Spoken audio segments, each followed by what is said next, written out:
Welcome back, YouTubers. Sorry if I'm out of breath. I just walked the yard string trimming and it's 90 some degrees with I don't know how much humidity. So, and I'm old.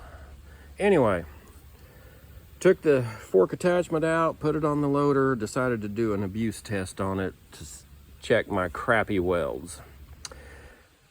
Good news is, so far I haven't seen any broken welds.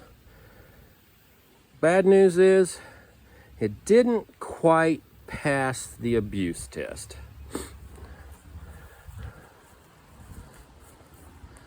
Now, to be fair, I had a big set of forks on here. The loader weighs close to 5,000 pounds without the bucket, and I had the forks hooked underneath tree roots and had the back end of the loader about 3 feet off the ground.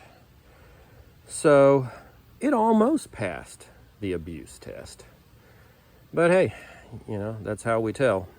I'd much rather it have done this out in the front yard at the farm than way back in the field carrying a walnut log or something like that.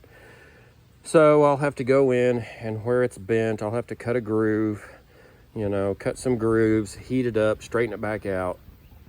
Probably gonna put some angle brackets out here to strengthen it, which I didn't do because I was sliding the forks on from the outside. With that center articulated loader, you can set the forks up on a pallet, match the angle with this, and just turn your steering wheel, and this thing will literally just slide right into your forks part way, and then you just slide them on. So, you know, that was why I left that way, but obviously we need a little more strength. So we will make it like a regular forklift, where there is a notch cut out right in the center at the bottom, and you set the fork on the top, tilt back, it locks in, you just slide it over.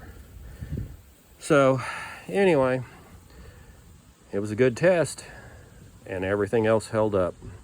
Now we just got to make it stronger. Okay, you can see I've made the cuts where it looks like I need the metal to bend. So now I just got to pound it out, maybe get the big crescent and the cheater out, and heat this stuff up, bend it, and then weld it back up.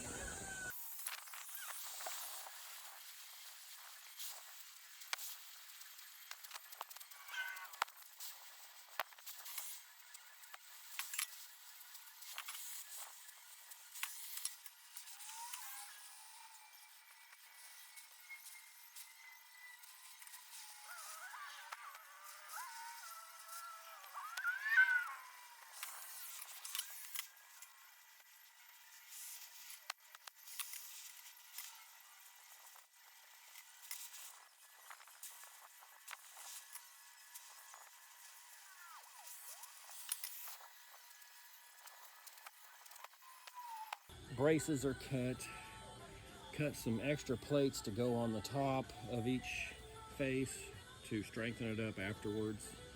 The plan is to weld in the braces on all four corners and then weld in the grooves I cut to try to keep them from pulling up and being crooked again.